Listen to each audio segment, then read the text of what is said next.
எந்த ஊர் உங்களுக்கு? வீடே இல்லையா? வீடே இல்லையா? உங்க பேர் என்ன பேரு? உங்க பேர் என்ன பேரு? மதியானம் என்ன சாப்பிட்டீங்க? யாரு கொடுத்தாங்க? யாராவது வாங்கி கொடுத்துட்டு போயிருக்காங்க. நைட் எங்க தூங்குவீங்க? எங்கனக்குள்ள படுப்பீங்க? அங்கனே படுத்துருவீங்களா? ஒரு ஹோம்ல போய் சேர்த்து விட்டா போய் இருப்பீங்களா?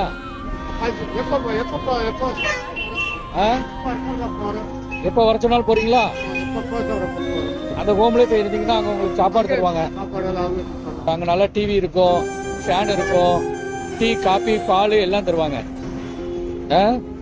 ஹோமுக்கு போயிடலாமா? அங்க சேட்டை பண்ணாம இருப்பீங்களா? அங்க சேட்டை பண்ணாம இருப்பீங்களா? அங்கே 8 வருஷம்